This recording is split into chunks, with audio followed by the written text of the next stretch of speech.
शिक्षा न केवल व्यक्तिगत स्तर पर सफलता प्राप्त करने में हमारी मदद करती है, बल्कि यह किसी भी देश को आर्थिक वृद्धि से भी जोड़ती है। शिक्षा ही हमें अज्ञानता के अंधेरे से बाहर लाकर बेहतर नागरिक बनाती है और इसमें हमारी सहायता करते हैं हमारे शिक्षक, जो अपने ज्ञान से हम सभी की जिंदगी को रोशन करते हैं। आज हमारे साथ मौजूद हैं एक ऐसे ही शिक्षक जो जिला बदायूं में स्थित पूर्व माध्यमिक विद्यालय गंगपुर पुख्ता के प्रधानाध्यापक हैं। इनका नाम है प्रवीण कुमार। प्रवीण जी, आपका बहुत बहुत स्वागत है एजुकेशन बीट्स के मंच पर। Thank you ma'am, thank you, धन्यवाद। एक ऐसा मंच देने के लिए जो शिक्षकों को आगे बढ़ाने में काफी कारगर है और जिनकी किए गए प्रयासों को अन्य साथियों तक पहुंचने का एक माध्यम बन रहा है। तो धन्यवाद एजुकेशन बीट्स के लिए। तो प्रवीण जी, मैं सबसे पहले आपसे ये जानना चाहूंगी कि आपने अपने विद्यालय में किस तरह के संघर्षों का सामना किया। आप अपने संघर्ष के बारे में हमारे दर्शकों को कुछ बताएं। जी मैम, मेरा विद्यालय जनपद बदायूं जो कि प्रदेश का सबसे ज्यादा पिछड़ा क्षेत्र माना जाता है, जनपद माना जाता है, तो वहाँ के सर्वाधिक पिछड़े विकास क्षेत्र कादर चौक में गंगा की कटरी में स्थित है। चूंकि विद्यालय गंगा की कटरी में है तो आए दिन बाढ़ आने के कारण वहाँ का जो विद्यालय का जो प्रांगण है बहुत ऊंचा नीचा हो गया था, जिसमें मैंने विद्यालय को ज्वाइन किया था।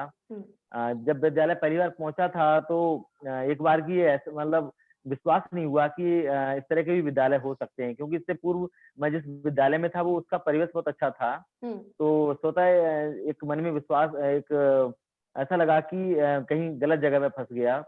और आपको बताते हुए एक अजीब सा मुझे लगेगा कि मैंने विद्यालय को ना ज्वाइन करने का फैसला किया था। और अपने उच्च अधिकारियों से कहा था कि सर इस विद्यालय में मुझे ना भेजकर किसी अन्य विद्यालय में भेजने का कष्ट करें।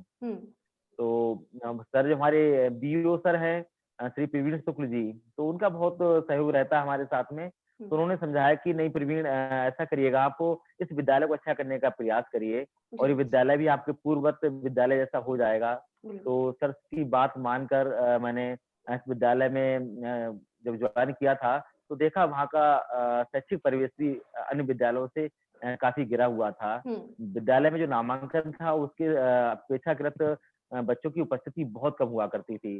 क्योंकि गंगा की कटरी में स्थित है तो वहाँ का जो रोजगार का आय का जो उनका जरिया है ग्रामीणों का, वो मछली पालन या आसपास की खेती करना है, तो बच्चे वो मोस्टली उसी में बिजी रहते थे अपने परिजनों के साथ में। तो विद्यालय में बच्चों की उपस्थिति होती नहीं थी क्योंकि विद्यालय का शैक्षिक माहौल भी नहीं था। एकल विद्यालय था, विद्यालय में एक शिक्षक थे, तो बहुत सारी परेशानियां स्टार्टिंग में आई थी। लेकिन आज बहुत खुशी होती है कि आज विद्यालय का परिवेश बहुत बदल गया है, शैक्षिक परिवेश भी और भौतिक परिवेश भी। बिल्कुल बिल्कुल। जी मैम। अच्छा, तो प्रवीण जी, आपने जो पिक्चर्स भेजी थी अपने विद्यालय की, मैंने उसमें देखा कि आपके स्कूल में सोलर पैनल और कूलर भी है। तो आपने आपके विद्यालय में इस तरीके के प्रयास किए जा रहे हैं, इसके बारे में आप क्या कहना चाहेंगे? जी मैम, ये कहा जाता है कि व्यक्ति की सोच यदि अच्छी है तो वैसा ही उसके आसपास का पर्यावरण भी, वैसा ही वातावरण भी हो जाता है अच्छा। तो जब विद्यालय में मैंने ज्वाइन किया था उसमें जो हमने आपको बताया था कि हमारे जो बीओ सर हैं श्री प्रवीण शुक्ल जी, तो एक कहानी आपको सुनाते हैं कि एक बार जब वो ठंड के मौसम में विद्यालय में निरीक्षण करने आए थे, क्योंकि गंगा की कटरी है तो वहाँ रेत ही रेत है। तो सुबह के समय ठंड के दिनों में जो हमारा अंदर का जो कमरे का टेम्परेचर बहुत न्यून होता है, क्योंकि बच्चे जमीन पर बैठते थे तो बच्चों को बहुत ज्यादा असहनीय दिक्कत होती थी। क्योंकि अब आप सोचिएगा कि हम लोग कुर्सी पे बैठते हैं और बच्चा जमीन पे बैठे तो उसे कितनी ठंडक लगती होगी। तो मैंने सर से कहा कि सर ऐसा करिएगा कि हम कुछ, मैं अपनी ओर से हेल्प करना चाहता हूँ और कुछ सर समाज की ओर से, या सर आप हेल्प कर दीजिए, तो बच्चों को हम लोग फर्नीचर दे दें। तो मैं आपको बता दूं, अच्छा लग रहा है कि हमारे बीओ सर ने हमारे लिए 30,000 रुपए उसमें दिए थे और उससे हमने फर्नीचर बनवाया था। क्योंकि एक गंगा की कटरी में स्थित एक ऐसे विद्यालय में जहाँ पे बीओ जैसे लोग आर्थिक रूप से मदद करें तो एक वो मीडिया के लिए एक हेडिंग बन जाती है। तो स्थानीय मीडिया ने उसको, प्रिंट मीडिया ने बहुत अच्छा उसको छापा और उसको पढ़कर जो अन्य समाज सेवी जो लोग हैं उन्होंने विद्यालय में आए और विद्यालय हमारी मेहनत देखी, उन्होंने प्रयास देखे, तो उन्होंने भी धीरे धीरे मदद करना प्रारंभ कर दिया। तो जो आप सोलर पैनल की बात कर रही हैं मैम, ये हमारे यहाँ के प्रतिष्ठित अब्बासी पेंटर हैं जो कि विद्यालयों में जो रंगीन हुए हैं उनके पीछे उनका बहुत बड़ा हाथ है अब्बासी पेंटर जी का। तो ये सोलर पैनल बासी पेंटर जी ने विद्यालय की जब रंगाई पुताई करने आए थे, तो विद्यालय का शैक्षिक उन्होंने परिवेश देखा, तो उन्होंने दान में दिया था हमारे लिए। अच्छा, और उसके बाद में जो सोलर पैनल मिला था, तो हमने सोचा इसका आप इस्तेमाल क्या करेंगे, क्योंकि वहाँ पे सोलर पैनल की ऐसी कोई चीज उपयोग करने लायक चीज थी नहीं। जी। तो उन्होंने हमें एक उपाय सुझाया, क्यों ना आप एक पंखा ले लीजिएगा, सोलर पंखा। तो उन्होंने ही सोलर पंखा ला के दिया। फिर हमें लगा कि सोलर पंखा जब हमारे स्कूल में है, तो एक कूलर भी होना चाहिए। तो फिर बिल्कुल, वो बिल्कुल। हमने कूलर लेना भी समाज से शुरू कर दिया। कुछ हमने मदद की, कुछ समाज ने मदद की, तो इस तरह से आज हमारे सभी कमरों में सोलर पैनल और सोलर कूलर हैं। तो अच्छा लगता है, बच्चे ठंडी हवा में, गर्मी के दिनों में ठंडी हवा में बच्चे बैठते हैं, पढ़ते हैं। बिल्कुल, बिल्कुल, आप प्रयास करने से ही चीज़ें आगे होती हैं और आपके भी स्कूल में प्रयास करने पर ही सारी चीज़ें बेहतर बननी शुरू हुई। अच्छा, तो प्रवीण जी, आपके स्कूल में बच्चे बायोमेट्रिक पर अटेंडेंस लगाते हैं, जबकि ये सुविधा आजकल प्राइवेट स्कूलों में भी उपलब्ध नहीं है। इस पर आप क्या कहना चाहेंगे? जी, जी, जी।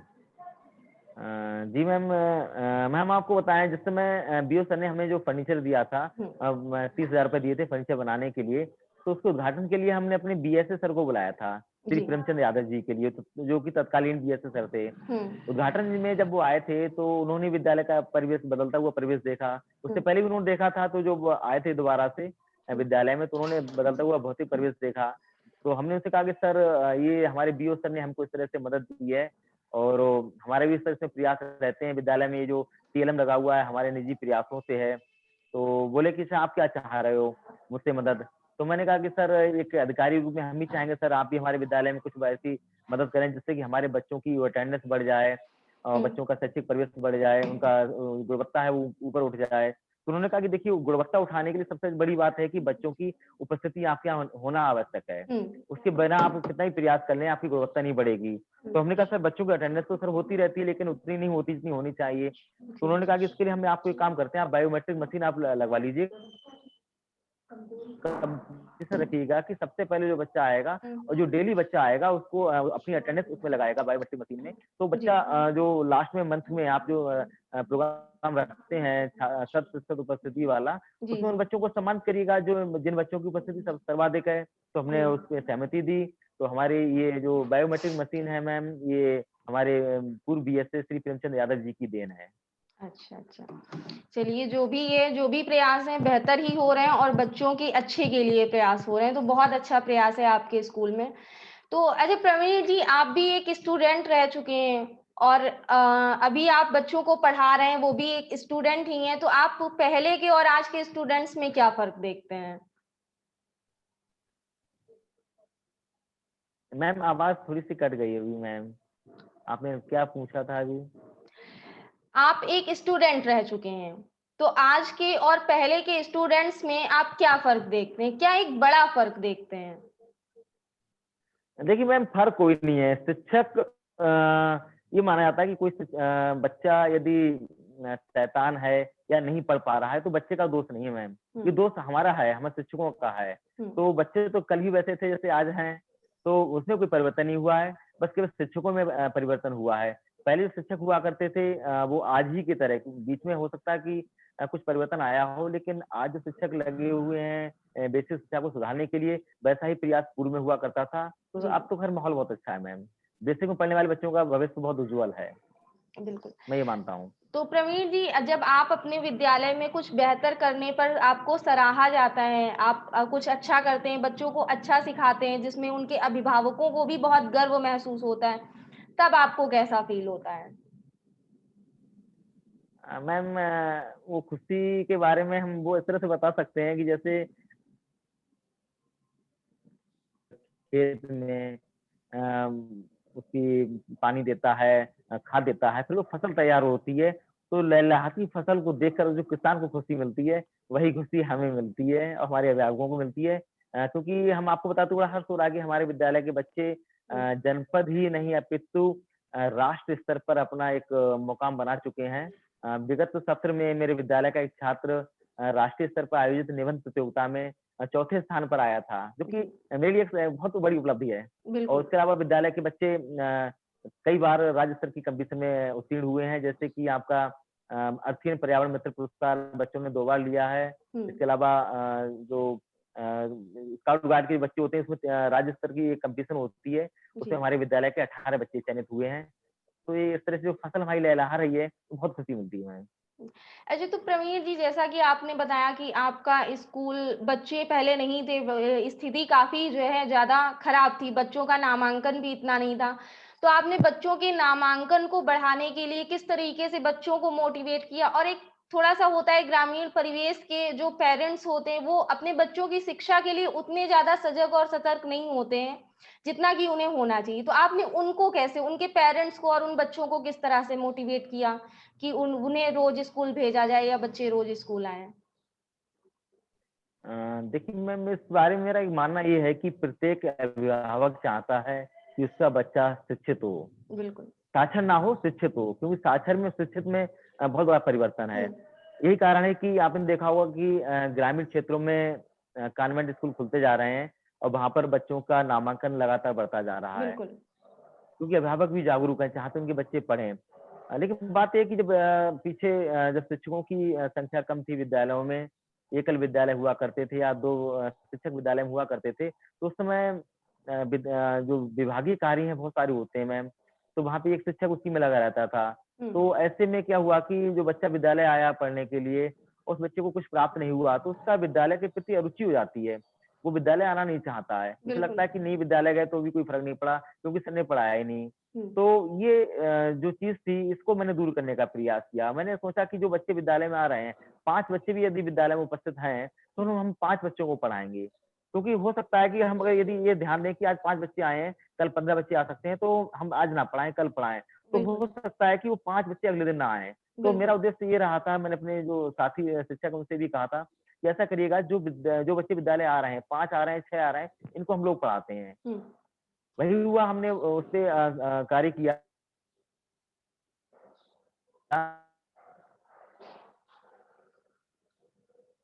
और उन 5 बच्चों में गए, अपने गाँव में गए, अपने परिवार में गए, तो उन्होंने वहाँ पे बताया कि देखो स्कूल में पढ़ाई हो रही है, आज सर ने हमको ये पढ़ाया है। हुँ, क्योंकि बच्चों को पढ़ाने में कई तरह की गतिविधियाँ अपनाई जाती हैं, जैसे खेल विधि है, बच्चों को खेल-खेल में सिखाने का। तो बिल्कुल। उन बच्चों ने अपने अन्य साथियों के बीच में जाके मैसेज दिया कि विद्यालय में पढ़ाई हो रही है, तो स्वतः ही बच्चे विद्यालय में आने लगे और बीच-बीच में हमने उनके बीच में कॉम्पिटिशन रखी। विभिन्न मंचों पे उनके अभिभावकों को आमंत्रित किया, उनको बताया कि शिक्षा का महत्व क्या है, हुँ, आप विद्यालय भेजिएगा। पहले विद्यालय में जैसे स्थितियाँ थी, उससे आज स्थितियाँ बहुत अलग हैं। आज हम चाह रहे हैं बच्चे हमारे पढ़ें, बिल्कुल। तो ग्रामीणों का सहयोग रहा उसमें, विद्यालय प्रबंधन समिति का सहयोग रहा, तो इस तरह से समाज को सहयोग मिला, तो आज स्थिति है कि विद्यालय में मेरे विद्यालय में एक बार जो आदरणीय जिलाधिकारी महोदय ने विद्यालय में आकस्मिक निरीक्षण किया था, तो उसने 98% अटेंडेंस थी। तो इसी का कारण है कि आज हमारे अभिभावक जागरूक हैं और बच्चों के बीच में स्वस्थ प्रतिस्पर्धा है कि मैं डेली आऊँगा, मुझे अवार्ड लेना है, क्योंकि प्रत्येक माह हम लोग 100% उपस्थिति वाला एक एक कैंपेन चलाए हुए हैं। हुँ, उसमें प्रत्येक माह हम बच्चों को सम्मानित करते हैं, जिन बच्चों की उपस्थिति सर्वाधिक होती है। अच्छा। तो प्रवीण जी, जैसा कि आपने बताया कि जो अभिभावक हैं वो जागरूक हैं, जो बच्चे हैं वो भी प्रतिस्पर्धा करते हैं, आते हैं स्कूल की सबसे ज़्यादा कौन आएगा। तो जब इस तरीके की शिक्षा दी जाती है तो वाक़ई में बच्चों में कॉन्फिडेंस और ज़्यादा आता है कि हम हर एक चीज़ में बढ़-चढ़ कर हिस्सा लें। तो क्या आपके स्कूल में कुछ कॉन्फिडेंस बच्चों की बढ़ाने के लिए एक्टिविटीज़ या प्रतियोगिताएँ, कार्यक्रम भी करवाई जाती हैं? किस तरीके के कार्यक्रम करवाए जाते हैं? जी मैम, बच्चों के सर्वांगीण विकास हेतु विभिन्न कार्यक्रम आयोजित होने चाहिए। ये प्रत्येक विद्यालय में जो शिक्षक है उनकी ज़िम्मेदारी बनती है हुँ, और होती भी है। प्रत्येक विद्यालय में लोग कराते भी हैं। जी, मेरे विद्यालय में बच्चों के सर्वांगीण विकास के लिए जैसे एक समस्या रहती है कि बच्चे माइक पर नहीं बोल पाते हैं और हुँ, बच्चे ही नहीं, अपितु कई आप ग्रामीणों को आप लेंगे तो उनसे अगर माइक देंगे हाथ में नहीं बोल पाएँगे। बिल्कुल। तो एक उनके अंदर एक तरह का एक मतलब समस्या रहती है कि हम मंच पे आएँगे तो हमारे पैर काँपने लगेंगे, जो वो हुँ, बोलना चाहते हैं वो नहीं बोल पाएँगे। तो इस हेतु हमने बच्चों इस डर बच्चों के बीच में जो था उसको दूर करने के लिए हमने प्रार्थना सभा में प्रत्येक ये मतलब एक समय सीमा निर्धारित कर रखी थी, 5 मिनट प्रत्येक बच्चे को बोलना है। हुँ, आज कक्षा 6 का टाइम है, आज कक्षा 7 का, कक्षा 8 का। तो सीरियल वाइज़ बच्चों को हमने ले रखा था, तो 5 मिनट प्रत्येक बच्चे को बोलना था माइक पर। जी, तो उससे उस तरह से बच्चों की अभिव्यक्ति की जो क्षमता है उसमें विकास हुआ था। हुँ, दूसरी बात, बच्चों को लेखन क्षमता, निबंध प्रतियोगिता इत्यादि का आयोजन होता रहता है विद्यालय में, वाद-विवाद प्रतियोगिता का आयोजन होता रहता है। इसके अलावा खेलकूद प्रतियोगिता तो विद्यालय में तो आपको मतलब अच्छा लग रहा है मुझे कि मेरा विद्यालय विगत 4 वर्षों में ओवरऑल चैंपियन बनता आ रहा है। तो खेलकूद में भी मेरे विद्यालय के बच्चे बहुत आगे रहते हैं। तो इस तरह की गतिविधियों के माध्यम से बच्चों के सर्वांगीण विकास कराने का प्रयास किया जाता रहा है। अच्छा, तो प्रवीण जी, हमारे कार्यक्रम के माध्यम से जो बच्चे, जो पेरेंट्स आपको सुन रहे हैं, आप उनको क्या मैसेज देना चाहेंगे?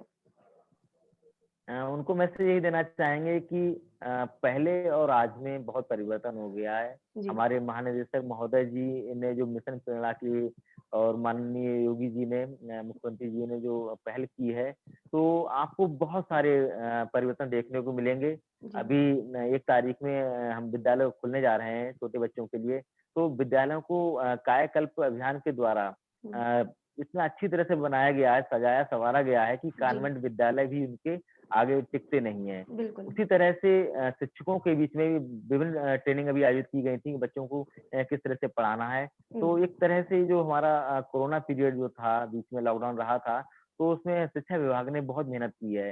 ये समाज में भी दिखाई नहीं दी है कि हम लोग क्या करते आ रहे हैं। जी, इस 1 साल में लोगों को लग रहा है कि शायद विद्यालय आते हैं शिक्षक और मोबाइल चला रहे हैं, लेकिन वो जो मोबाइल चला रहे हैं उसमें हम लोग ट्रेनिंग ले रहे थे विभागीय। तो अब अभिभावकों से ये कहना है कि अब माहौल बहुत बदल गया है। हुँ, आप सरकारी विद्यालय में आप बच्चों को भेजिए और यहाँ पे सारी सुविधाएँ आपको मिलेंगी, साथ ही गुणवत्तापूर्ण शिक्षा भी आपको मिलेगी क्योंकि हमारे जो शिक्षक हैं, एक से बढ़कर एक हैं। बहुत सारी कॉम्पिटिशन पास करके यहाँ पर आए हैं, तो जो क्रीम है हमारी वही निकाली गई, वही हमारे विद्यालयों में नियुक्त हुई है, तो आप बच्चों को ज़रूर भेजिएगा हमारे विद्यालयों में। बिल्कुल, बिल्कुल, बिल्कुल। अच्छा, तो प्रवीण जी, मैं एक आखिरी सवाल आपसे और पूछना चाहूँगी कि आप उन टीचर्स को क्या संदेश देना चाहेंगे जो अच्छा नहीं कर रहे हैं या किसी कारणवश अच्छा नहीं कर पा रहे हैं? आप उनको क्या मैसेज देंगे? देखिए मैम मैं ये नहीं मानता हूँ कि शिक्षक अच्छा नहीं कर रहे हैं। हुँ, प्रत्येक शिक्षक अच्छा कर रहा है। जी, अंतर बस इतना है कि कुछ छप जाते हैं और कुछ छिप जाते हैं।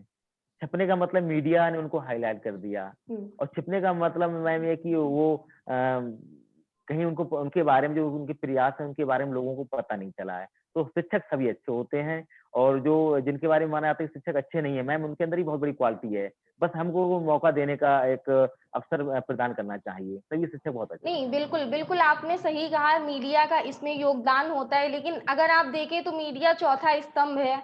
तो आप अगर अच्छा करेंगे तो मीडिया बिल्कुल अच्छा कर दिखाएगी आपको। अगर आप मैम में देखिए कमी मैम नहीं है, मैम अगर आप में मैम कमी नहीं आप है तो एजुकेशन मीडिया आप में कमी कैसे दिखाएगी? लेकिन मैंने कई इंटरव्यू किए हुए हैं, तो कभी-कभार शिक्षकों का ये भी कहना होता है कि मैम प्रशासन ही कुछ नहीं कर रहा है, हम अपनी तरफ से क्या करवाएँ? या ये कमी है या वो कमी। तो बस मेरा ये सवाल पूछने का इतना सा मतलब था कि कुछ टीचरों के भी कर्तव्य होते हैं अपने बच्चों के प्रति, अपने स्कूल के प्रति, तो क्या वो उन्हें नहीं निभाने चाहिए? अब द सारा दारोमदार आप मैम बिल्कुल प्रशासन पर फोड़ देंगे तो आप कैसे फिर काम चलेगा? नहीं मैम, नहीं, नहीं। देखिए मैम कमी ढूँढने को हम ढूँढेंगे तो हर जगह कमी दिखाई देगी। बिल्कुल। अच्छाई ढूँढने का प्रयास करेंगे तो अब देखिए आप जिस मंच पे आप हैं, एजुकेशन बीट्स जो इस तरह से काम कर रही है मैम, लखनऊ में आप हैं, उस तरह से आप प्रतिभाओं को सामने लेकर आ रहे हैं, दूसरे लोगों को मोटिवेशन देने का काम कर रहे हैं, तो मतलब आप लोगों को सैल्यूट है, नमन है आप लोगों के लिए। तो आज हम ये मानते हैं कि आज जो मीडिया है हमारी बहुत सकारात्मक है, जी। विद्यालय की जो नेगेटिविटी है उसको रोक रही है, हुँ, क्योंकि अब मेरा मानना ये है कि आप जो अच्छाई है, उसको आप फैलाएँ। जो नेगेटिविटी है, नकारात्मक जो सोच है, छवि है, उसको जितना आप रोकेंगे वो ज़्यादा बेटर है क्योंकि ये माना जाता है कि जिस तरह से हम लोग मानते हैं कि दूध सबसे अच्छी चीज़ है, लेकिन आपको ये मालूम होगा कि दूध बेचने वाला घर-घर जाता है और शराब जो सबसे गंदी चीज़ मानी जाती है मैम, वहाँ पे लाइन लगती है। बिल्कुल। तो हमें अच्छाई फैलानी है मैम, जैसे दूध वाला दूध घर-घर जाके पहुँचाता है। तो शिक्षक सभी अच्छे हैं, मीडिया भी सब लोगों को सकारात्मक अपना सहयोग दे रही है, तो उसके लिए मीडिया का बहुत-बहुत धन्यवाद। आपका भी बहुत-बहुत धन्यवाद जिन्होंने मुझे मौका दिया यहाँ पर बोलने का। जी मैम। जी।